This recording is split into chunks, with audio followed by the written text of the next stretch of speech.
નમસ્કાર વિદ્યાર્થી મિત્રો, છેલ્લા આપણા વિડિયોની અંદર આપણે પ્રકરણ નંબર 2 બહુપદીની અંદર આપણે ઘાતાંક એટલે કે બહુપદીના પ્રકાર વિશે અભ્યાસ કર્યો હતો, તેના સહગુણકો વિશે અભ્યાસ કર્યો હતો.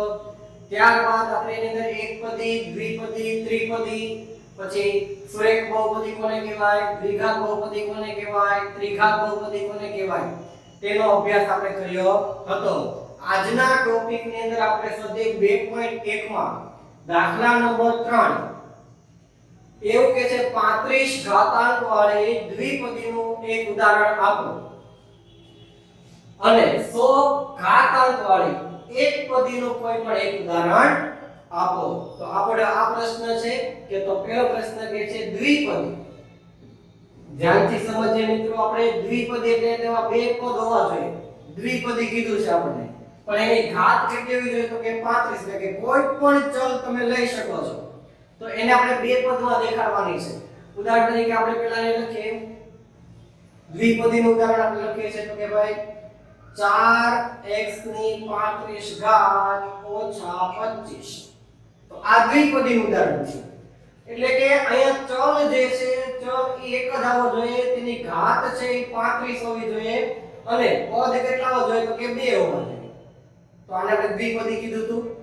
એમાં બે પદ છે, ઘાતાંક 35 જ છે કારણ કે આપણે 35 ઘાત લેવાની કીધી છે. સહગુણક તો કોઈ પણ હોઈ શકે અને અચળ પદ પણ કોઈ પણ હોઈ શકે. એવી જ રીતે આપણે જે ઉદાહરણ લઈ શકીએ તો કે 5x ની જગ્યાએ આપણે લઈએ છે t, 5t ની 35 ઘાત વત્તા 125. તો આવી રીતે તમે લઈ શકો છો, પણ અહીંયા તમે કોઈ પણ ચલ લઈ શકો છો. તો આવી રીતે વિદ્યાર્થી મિત્રો તમે જાતે પણ ઉદાહરણ બનાવી શકો છો. હજુ એક આપણે ઉદાહરણની અંદર લઈએ તો કે ભાઈ 0.1 y ની 35 ઘાત ઓછા 1/4. તો આ પણ એ દ્વિપદીનું ઉદાહરણ છે. એમાં પણ બે જ પદ આપેલા છે, પરંતુ ચલનો ઘાતાંક કેટલો છે તો કે 35. તો આવી રીતે તમારી જાતે કોઈ પણ એક ઉદાહરણ તમે લઈ શકો છો. હવે આપણે બીજા પ્રશ્ન પર જઈએ. 100 ઘાતાંક વાળી એકપદીનું ઉદાહરણ. આપણે શું કીધું છે વિદ્યાર્થી મિત્રો? 100 ઘાતાંક વાળી એકપદીનું ઉદાહરણ આપવાનું છે.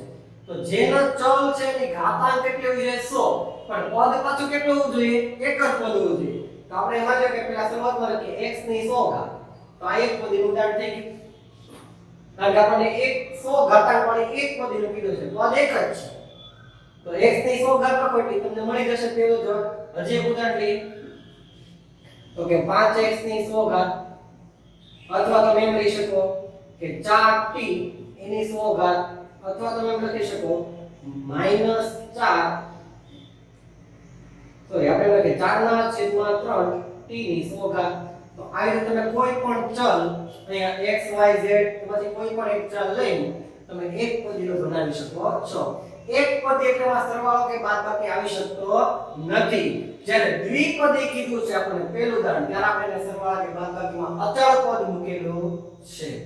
તો આવી રીતે આપણે તમારી જાતે પણ વિદ્યાર્થી મિત્રો તમે કોઈ એક ઉદાહરણ બનાવી શકો છો.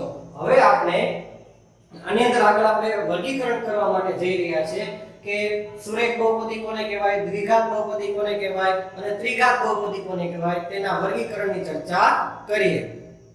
હવે વિદ્યાર્થી મિત્રો આપણને એવું કીધું છે કે નીચે આપેલી બહુપદીઓને સુરેખ, દ્વિઘાત કે ત્રિઘાત બહુપદીમાં વર્ગીકૃત કરો.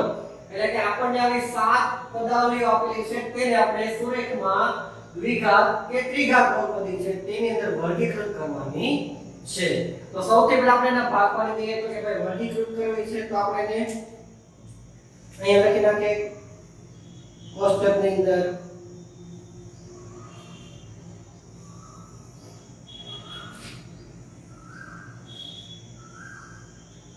અહીંયા સુરેખ બહુપદી, અહીંયા દ્વિઘાત બહુપદી અને અહીંયા ત્રિઘાત બહુપદી. બરાબર છે વિદ્યાર્થી મિત્રો? એટલે આપણે હવે અહીંયા સુરેખ બહુપદી છે તો તે આપણે ત્રણેયની વ્યાખ્યાનો કોન્સેપ્ટ સમજે. સુરેખ એટલે જેની ચલનો ઘાતાંક 1 હોય, દ્વિઘાત એટલે ચલનો ઘાતાંક 2 હોય અને ત્રિઘાત એટલે ચલનો ઘાતાંક 3 હોય. તો એને આધારે આપણે આ પ્રશ્ન પૂર્ણ કરશું. તો જોઈએ પેલું તો કે x નો વર્ગ વત્તા x. તો આમાં જો x નો મહત્તમ ઘાતાંક કેટલો છે 2 અને 2 પદ છે એટલે આ ખરેખર દ્વિઘાતમાં આવે એટલે કે x² + x આમ આવી જશે. ત્યાર પછીનું જોઈએ x - x નો ઘન. તો અહીંયા x નો મહત્તમ ઘાત કેટલો છે 3. તો આ કેવી થઈ ત્રિઘાત બહુપદી થાય એટલે કે x - x નો ઘન. ત્રીજું ઉદાહરણ જોઈએ તો કે y + y² + 4. તો મહત્તમ ઘાતાંક કેટલો છે 2. તો એ દ્વિઘાત બહુપદી કહેવાય y + y² + 4. પછીનું ઉદાહરણ જોઈએ ચોથું તો એમાં કીધું છે 1 + x એટલે કે 1 + x. તો એમાં x નો ઘાતાંક કેટલો છે કાંઈ નો એટલે 1 હોય. તો 1 હોય એટલે 1 એટલે કે સુરેખ બહુપદી કહેવાય. એટલે આ ખાનામાં આવશે તો કે 1 + x. ત્યાર પછીનું છે v એટલે કે પાંચમું ઉદાહરણ છે કે 3t. તો કાંઈ નો હોય ઘાતાંક એટલે કેટલો હોય 1. તો 3t એટલે એ પણ અહીંયા જ આવશે 3t ની 1 ઘાત. અહીંયા કાંઈ છે એટલે 1 ઘાત. r નો વર્ગ તો 2 ઘાત છે. r એટલે ચલ જ છે. r નો સ્ક્વેર છે તો એ દ્વિઘાત કહેવાય r નો વર્ગ. અને સાતમું છે 7x નો ઘન. તો કેટલી ઘાત છે 3. એટલે કે કેટલા આવે 7x નો ઘન. આ ત્રિઘાત બહુપદી થઈ. તો આ રીતે આપણે આનું વર્ગીકરણ કર્યું. કોને આધારે તો કે આપણે આ વર્ગીકરણ કેને આધારે કર્યું છે ઘાતના આધારે. ધ્યાન આપજો કોને આધારે કર્યું છે આપણે ઘાતના આધારે. તો આવું તમને પરીક્ષામાં આ 2 માર્કનો પ્રશ્ન પૂછી શકાય છે. હવે આપણે બહુપદીના ઉકેલની ચર્ચા કરવા જઈ રહ્યા છે કે આપણને આ તો આપણે અહીંયા સુધી પૂરો થઈ જાય છે. હવે વિદ્યાર્થી મિત્રો આપણે બહુપદીના શૂન્યની ચર્ચા કરવાની છે. એટલે કે તેને તમને એક બહુપદી આપી હશે અને એમાં આપણે એના x એટલે કે ચલની કિંમત આગળ એની મૂલ્ય મેળવવાનું રહેશે. એટલે બહુપદીના શૂન્યની આપણે આગળ હવે ચર્ચા કરવા જઈ રહ્યા છીએ. હવે વિદ્યાર્થી મિત્રો આપણને કીધું છે કે નીચે આપેલી બહુપદીઓનું મૂલ્ય બહુપદીની ચલની સામે દર્શાવેલ કિંમત માટે શોધો. એટલે કે આપણે હવે બહુપદીનું મૂલ્ય મેળવવાનું છે. તો એની સામે આપણને ચલની કિંમત આપી હશે. તે કિંમત મૂકીને આપણે તેનું મૂલ્યની કિંમત એટલે કે આપણને જે મૂલ્ય આપ્યું છે એની આપણે કિંમત મેળવવાની છે. પણ આપણને શું આપેલું છે આપણે જોઈએ તો કે p of x બરાબર 5x નો વર્ગ ઓછા 3x વત્તા 7. આપણે x બરાબર આપેલું છે 1 આગળ. એટલે આપણે આ છે તે આપણે x આગળની કિંમત મેળવશું. એટલે કે x બરાબર આપણે લેવાનો છે 1. તો આપણે આની અંદર આપણને બહુપદી આપી છે p of x બરાબર 5x નો વર્ગ ઓછા 3x વત્તા 7. એટલે આપણે આને લખી શકીએ p of x બરાબર 5x નો વર્ગ ઓછા 3x વત્તા 7. આપણને x બરાબર કેટલા લેવાના કીધા છે તો કે ચલની કિંમત આપણને 1 આપી છે. તો અહીંયા x ની જગ્યાએ 1 મૂકી દેવાનો એટલે p of 1 નું મૂલ્ય થઈ જાય. તો p of 1 5 x ની જગ્યાએ 1 મૂકશું એટલે કે 1 નો વર્ગ ઓછા 3 x ની જગ્યાએ 1 વત્તા 7. હવે સાદું રૂપ આપો તો કે 5 1 નો વર્ગ તો કે 1 જ થાય ઓછા 3 એકા 3 વત્તા 7. 5 એકા 5 ઓછા 3 વત્તા 7. 5 માંથી 3 જાય એટલે 2 2 માં 7 ઉમેર્યું એટલે કેટલા થઈ જાય તો કે 9. એટલે આપણને p of 1 આગળનું મૂલ્ય 9 મળે. જોઈએ હજી એક દાખલો વિદ્યાર્થી મિત્રો તો કે આપણે જોઈએ છીએ p of y બરાબર 3y ની 3 ઘાત ઓછા 4y વત્તા વર્ગમૂળમાં 11 અને y બરાબર આપણે લેવાના છે 2. એટલે કે y બરાબર 2 આગળનું મૂલ્ય તપાસો. તો આપણને કીધું છે p of y બરાબર 3y નો ઘન ઓછા 4y વત્તા વર્ગમૂળમાં 11 અને y બરાબર આપણે કેટલા લેવાના છે તો કે 2 લેવાના છે. તો આપણે કિંમત મૂકીએ p of y એટલે 2 3 y ની જગ્યાએ 2 મૂકશું એટલે 2 ની 3 ઘાત ઓછા 4 ઇન્ટુ 2 વત્તા વર્ગમૂળમાં 11 બરાબર 3. હવે 2 નો ઘન આપણને ખબર ન પડે 2 નો ઘન કેટલો થાય તો આપણે 2 છે ઈ સંખ્યા 3 વખત લખી નાખશું 2 ગુણ્યા 2 ગુણ્યા 2. હવે ગુણાકાર કરી નાખો 2 દુ 4 4 દુ 8 એટલે અહીંયા 2 ની 3 ઘાત એટલે કેટલા થઈ જશે 8 ઓછા 4 દુ 8 વત્તા વર્ગમૂળમાં 11 અહીંયા 8 તેરી 24 માઈનસ 8 વત્તા વર્ગમૂળમાં 11 24 માંથી 8 જાય એટલે વિદ્યાર્થી મિત્રો કેટલા વધે કે 16 એટલે 16 વત્તા વર્ગમૂળમાં 11. તો આ રીતે આપણને ચલની કિંમત આપી હોય ત્યારે બહુપદીનું મૂલ્ય મેળવી શકીએ છીએ. હજુ આપણે એક દાખલાનો અભ્યાસ કરીએ. હવે વિદ્યાર્થી મિત્રો આપણે આ ઉદાહરણમાં જોઈએ કે p of t બરાબર 4t ની 4 ઘાત વત્તા 5t ની 3 ઘાત ઓછા t નો વર્ગ વત્તા 6 અને t બરાબર a આગળ આપણે આ બહુપદીનું મૂલ્ય મેળવવાનું છે. એટલે આપણને શું કીધું છે કે t બરાબર a લ્યો અને તેની કિંમત આપણે મેળવવાની છે. તો જોઈએ આપણે તો કે p of t ની જગ્યાએ આપણે મૂકી દેશું a બરાબર 4 t ની જગ્યાએ મૂકશું a એટલે a ની 4 ઘાત વત્તા 5 t ની જગ્યાએ મૂકશું a એટલે a ની 3 ઘાત ઓછા t ની 2 ઘાત એટલે a ની 2 વત્તા 6. તેથી p of a બરાબર 4. હવે a ની 4 ઘાત કરો એટલે 1 ગુણ્યા 1 ગુણક કરો એટલે 4 વખત કરો તો a ની 4 ઘાત જ મળે વત્તા 5 a ની 3 ઘાત કરો એટલે 3 ઘાત જ થાય ઓછા a નો વર્ગ વત્તા 6. હવે વિદ્યાર્થી મિત્રો ઘણા વિદ્યાર્થી એવું કરે છે કે આ બધાનો સરવાળો બાદબાકી કરવાનો. ખરેખર આનો સરવાળો કે બાદબાકી કશું થશે નહીં કારણ કે અહીંયા 4 ઘાત છે અહીંયા 3 ઘાત છે અને અહીંયા 2 ઘાત છે એટલે આનો સરવાળો કરી શકાતો નથી. હા જો અહીંયા a હોત તો આપણે આમાંથી કંઈક સામાન્ય કાઢી શકીએ પરંતુ અહીંયા સરવાળો થશે નહીં એટલે આપણો જવાબ અહીંયા પૂર્ણ થઈ જશે. હવે આપણે નવા ટોપિક તરફ આગળ જઈએ જે છે આપણા બહુપદીના શૂન્ય શોધવા તરફ.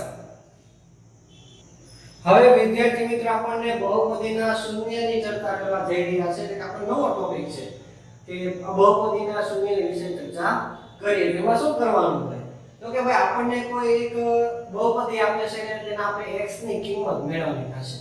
એ પહેલા એક દાખલો હું તમને કરાવું છું કે જેને તમને ખ્યાલ પડશે કે ખરેખર શૂન્ય શું કહેવાય. તો એક રકમ લખું છું કે ચકાસો કે -2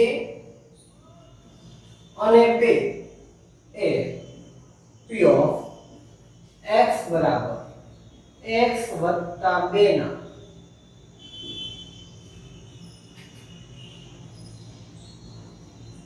શૂન્ય છે કે નહીં આવી આપણને રકમ આપી છે. એટલે કે આપણને કીધું છે ચકાસો કે -2 અને 2 એ p of x બરાબર x વત્તા 2 ના શૂન્ય થાય છે કે નહીં તે તમારે તપાસવાનું છે.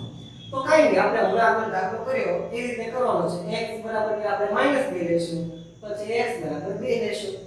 તો કે જોઈએ પેલા x બરાબર -2 લઈએ x બરાબર -2 આવે આપણે એમાં જોઈએ તો કે સૌથી પહેલા આમાં મૂકીએ p of x બરાબર x વત્તા 2. આમાં x બરાબર -2 મૂકો એટલે p of x ની જગ્યાએ -2 અહીંયા મૂકીએ -2 વત્તા 2 તો -2 માંથી 2 જાય એટલે 0. જે બહુપદીનું મૂલ્ય શૂન્ય હોય તો તે કિંમત છે બહુપદીનું સમાધાન કરે એટલે કે તેનું શૂન્ય છે એવું આપણે કહી શકીએ. જોઈએ આ દાખલો તો કે હવે આપણે x બરાબર 2 લઈએ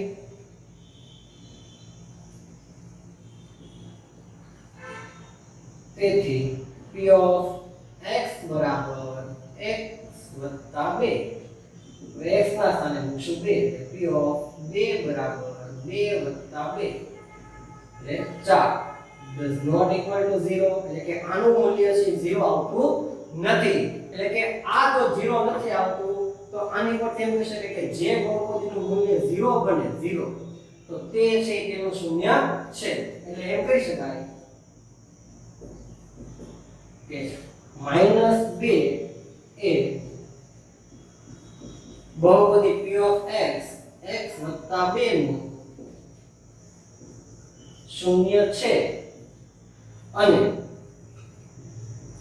2 એ p of x બરાબર x + 2 નું શૂન્ય નથી તો આની ઉપરથી આપણને એવો ખ્યાલ પડે કે શૂન્ય ક્યારે થાય એટલે કે જ્યારે આપણે બહુપદીનો શૂન્ય મેળવશું ત્યારે વિદ્યાર્થી મિત્રો આપણે p of x બરાબર 0 લઈ લઈશું એટલે કે સૌથી પહેલા આપણે બહુપદી બરાબર શું લઈ લઈશું 0 કારણ કે આપણને શૂન્ય મેળવવાનું કીધું છે ને તો શૂન્ય મેળવવાનું હોય ત્યારે આપણે p of x બરાબર 0 લઈએ છીએ શું કામ કારણ કે આપણે ત્યારે x ની કિંમત મેળવવાની છે જ્યારે અહીંયા તમને પહેલેથી -2 અને 2 આપી જ દીધું હતું એટલે કે x ની કિંમત પહેલેથી તમને આપેલી છે અને તમે ચકાસો છો કે તેના શૂન્ય છે કે નહીં પ્રશ્ન એવો પૂછ્યો છે શૂન્યની ચર્ચા કરવાની છે જો શૂન્ય છે કે નહીં તો આપણે જવાબ 0 લાવીએ છીએ પરંતુ જ્યારે શૂન્ય મેળવવાનું કીધું હોય ત્યારે આપણે પહેલું સ્ટેપ શું છે કે p of x બરાબર આપણે શું લઈ લેશું 0 અને એના પરથી આપણે શું મેળવશું ચલની કિંમત પછી ચલ કોઈ પણ એક હોય x t y w z a b c કોઈ પણ તમને આપી શકે છે તો હવે વિદ્યાર્થી મિત્રો આપણે બહુપદીના શૂન્યની ચર્ચા કરીએ એટલે કે શૂન્ય કેમ મેળવવાય તો સૌથી પહેલા આપણે સુરેખ બહુપદીનો અભ્યાસ કરીએ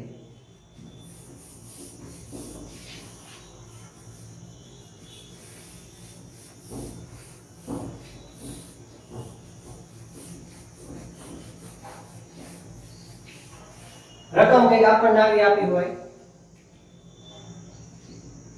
કે p of x બરાબર 3x + 5 ના શૂન્ય શોધો આપણે એવું કીધું હોય તો જો વિદ્યાર્થી આ છે આખી બહુપદી આપણને આપી છે એમાં આપણે જોઈએ તો અહીંયા ઘાત કેટલો 1 તો એની પરથી આપણને ખબર પડી જાય કે આ બહુપદી છે એ સુરેખ બહુપદી છે એનું આપણે શું મેળવવું છે શૂન્ય તો શૂન્ય મેળવો તો સૌથી પહેલા આપણે કીધું p of x બરાબર શું લઈ લેવાનું 0 એટલે કે આપણે લઈ શકાય p of x બરાબર 0 પરંતુ આપણી પાસે p of x બહુપદી કેટલી આપે છે તો કે 3x + 5 બરાબર 0 હવે આ 5 ને બરાબર ની ઓલી કરી જાવ એટલે માઈનસ થઈ જાય તેથી 3x બરાબર 0 - 5 તેથી 3x બરાબર 0 માંથી 5 એટલે -5 તેથી x બરાબર માઈનસ આ 5 આમને 3 ગુણાકારમાં છે આ બાજુ આવતો ભાગાકારમાં એટલે -5/3 આ બહુપદીનું થઈ ગયું શૂન્ય પણ ક્યારે મળ્યું વિદ્યાર્થી મિત્રો તો કે જ્યારે સુરેખ બહુપદી હતી ત્યારે પહેલું સ્ટેપ આપણું શું હતું p of x બરાબર 0 લેવાની અને આ એનું શૂન્ય હવે આપણે કદાચ પરીક્ષામાં 1 માર્કમાં પ્રશ્ન પૂછ્યો હોય તો પહેલા તો આપણને આનું સૂત્ર આવડતું હોય તો આપણે સરળતાથી કરી શકીએ 1 માર્કમાં ગોતવું હોય એટલે કે કોઈ વખત આપણને અમુક વખત 1 માર્કના પ્રશ્નમાં પૂછાઈ જાય તો કેમ કરવું છે તો એની માટે પહેલા આપણે બહુપદીના વ્યાપક સૂત્ર પરથી શૂન્યનું સૂત્ર બનાવીએ જોઈએ કે p of x બરાબર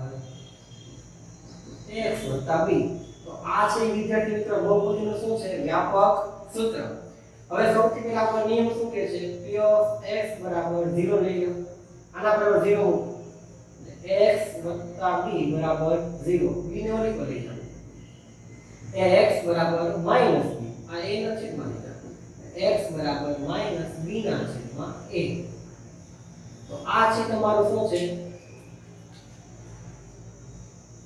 વ્યાપક સૂત્ર કોનું વ્યાપક સૂત્ર છે સુરેખ બહુપદી અને તમે શું મેળવ્યું કે તેનો ઉકેલ એટલે કે શૂન્ય હવે તમને કોઈ પણ દાખલો આવડે ને વિદ્યાર્થી તો તમને આ સૂત્ર આવડે તો તમે 1 માર્કનો દાખલો ગણી શકો જોઈએ કેવી રીતે તો કે p of y બરાબર 4x - 7 આપ્યા છે તો આનો તમારે શૂન્ય મેળવવું છે પણ એક માર્કનો પ્રશ્ન છે બે માર્કનો નથી તો તમને આ સૂત્ર આવડવું જોઈએ કે આ બહુપદી પેલા કેવી છે તો કે સુરેખ બહુપદી છે હવે એનો શૂન્ય મેળવવું છે તો કેવી રીતે મેળવીએ તો કે પહેલી સંખ્યા છે ને a કરી દો એટલે a = 4 b = -7 હવે કિંમત મૂકી દો કે -b ના છેદમાં a તો -b એટલે -7 છેદમાં 4 ઓછે ઓછે વત્તા એટલે 7 ના છેદમાં 4 તો જો વિદ્યાર્થી મિત્રો મળી ગયો આ શૂન્ય એવી રીતે આ દાખલામાં કરીએ આને કહી દો a = 3 અને b = 5 હવે આનું શૂન્ય મેળવો તો -b ના છેદમાં a એટલે -3 ના છેદમાં 5 સોરી આપણે b એટલે 5 છે એટલે -5 ના છેદમાં 3 તો જો વિદ્યાર્થી મિત્રો મળી ગયો આ સૂત્ર ઉપરથી તો આવી રીતે એક માર્કમાં જ્યારે પૂછ્યું હોય ત્યારે આપણે શૂન્યની ચર્ચા આ રીતે કરીએ છીએ પરંતુ જ્યારે આપણે બે માર્કમાં કે ત્યારે આપણે આનો દાખલો ગણીએ છીએ હજુ આપણે આની જેવા બીજા દાખલાનો અભ્યાસ કરીએ હવે વિદ્યાર્થી મિત્રો આપણે બીજા એક દાખલામાં જોઈએ તો કે p of x બરાબર આપણને કોઈ 3x - 5 એવું આપેલું છે તો આપણે આનું શૂન્ય મેળવવું છે તો સૌથી પહેલા આપણો નિયમ છે કે p of x બરાબર આપણે જોઈએ કે 0 મૂકી દઈએ તો કે p of x = 0 હવે p of x એટલે બહુપદી આપણને આપી છે 3x - 5 એટલે 3x - 5 બરાબર 0 તેથી 3x બરાબર આ 5 ને બરાબર નોની કરી દે એટલે પ્લસ થઈ જાય તો 0 + 5 એટલે ખાલી 5 તેથી x બરાબર આ 3 ગુણાકારમાં છે બરાબર એની જમણી બાજુ જશે એટલે ભાગાકારમાં 5 ના છેદમાં 3 હવે આપણે સૂત્રની રીતે જોઈએ તો કે આને સરખાવીએ બીજી રીતે તો કે p of x બરાબર 3x - 5 તો એક માર્ક માટે આપણે આ જોઈએ છીએ કેવી રીતે તો કે ભાઈ આમાં a બરાબર આપણે મૂકી દઈએ 3 અને b બરાબર મૂકી દઈએ -5 હવે આપણું સૂત્ર છે કે -b છેદમાં a બરાબર તો કે માઈનસ આની અંદર b એટલે -5 a એટલે 3 ઓછે ઓછે વત્તા એટલે 5 ના છેદમાં 3 તો જો વિદ્યાર્થી મિત્રો બંને રીતે આપણે સૂત્રની મદદથી ગણી શકીએ છીએ આ આપણને MCQ માં આવે કામ અને આ આપણને બે માર્કમાં પૂછે હજુ એક દાખલો છે તો કે p of x બરાબર 7x આવું હોય તો આપણે આનું ઉદાહરણ જેનું શૂન્ય શોધવું છે તો જો અહીંયા આપણને અચળ પદ નથી આપ્યું એટલે કે એક જ પદ આપ્યું છે તો આપણી પાસે સૂત્ર તો છે જ તે આવડા સૂત્ર છે -b ના છેદમાં a તો આ રીતે મારે દાખલો ગણવો છે તો કાંઈ નહીં સૌથી પહેલું સ્ટેપ p of x બરાબર 0 મૂકી દો અહીંયા x ની જગ્યાએ 7x બરાબર 0 તેથી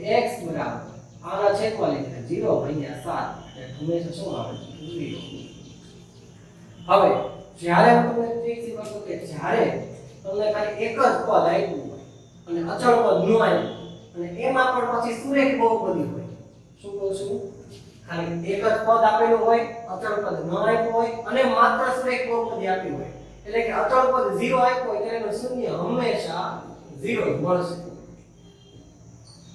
હંમેશા શું મળે 0 મળે કેવી રીતે તો કે આપણે જોઈએ કે આપણે આ સૂત્ર છે વ્યાપક સૂત્ર એમાં આપણે અચળ પદ b નથી આપ્યો તો b નથી આપ્યો તો સૂત્ર શું છે -b ના છેદમાં a તો અંશ 0 છે તો એને ભાગ્યા કોઈ પણ સંખ્યા કરો એટલે 0 થાય આ આપણે પહેલા ચેપ્ટરમાં શીખી ગયા છે કે સમય સંખ્યા છે મને દેખાડે કે 0 છે સમય સંખ્યા છે છેદમાં તમે કઈ પણ વસ્તુ મૂકો તો જવાબ તો 0 જ આવવાનો છે ને બરાબર છે આનો શૂન્ય તમને કે એક પદનું તો એ હંમેશા કેટલું મળશે તમને 0 જ મળશે એવી રીતે આપણે જોઈએ તો કે p of x બરાબર bx શું છે bx તો p of x એટલે કે આમાં કોઈ સંખ્યા નથી આપી પરંતુ ચલ આપ્યો છે તો આપણે આને લખી શકીએ p of x બરાબર 0 bx બરાબર 0 તેથી x બરાબર 0 ભાગ્યા b તેથી x બરાબર 0 શૂન્ય મળી ગયો હજુ આપણે દાખલા જોઈએ બીજા આવી રીતે હજુ વિદ્યાર્થી મિત્રો આપણે દાખલો જોઈએ તો કે p of y બરાબર 7y ઓછા 9 બરાબર છે આપણે આનું શૂન્ય મેળવીએ તો તો આપણી પાસે પહેલું સૂત્ર છે તે કે આપણે પહેલા બહુપદી આપી એના બરાબર આપણે 0 લઈ લઈએ છીએ એટલે કે p ઓફ y બરાબર 0. તેથી આપણી બહુપદી છે 7y ઓછા 9 બરાબર 0. તેથી 7y બરાબર 9 નો લીકો લઈ જાઓ એટલે પ્લસ. તેથી y બરાબર 9 ના છેદમાં 7. અહીંયા આપણે જોયું કે અગાઉના દાખલામાં આપણે ચલ x જ હતો, હવે ચલ બદલાવાનો છે. તો આપણે અહીંયા જોઈએ તો કે ચલ y બરાબર આપણને આપે છે બહુપદી y ના ચલમાં આપે છે, તો એને શૂન્ય મળે 9 ના છેદમાં 7. પછી એક દાખલો જોઈએ. p ઓફ t બરાબર -3t વત્તા 1 વત્તા 5 આવી ગઈ તો કે -3t વત્તા 5 છે. તો સૌથી પહેલા આપણે બહુપદી બરાબર 0 લઈ લઈએ. p ઓફ t બરાબર 0. તેથી બહુપદી આપે છે -3t વત્તા 5 બરાબર 0. 5 એટલે બરાબર નો લીકો લઈ જાઓ એટલે માઈનસ થઈ જશે. -3t બરાબર 0 માંથી 5 જાય એટલે -5.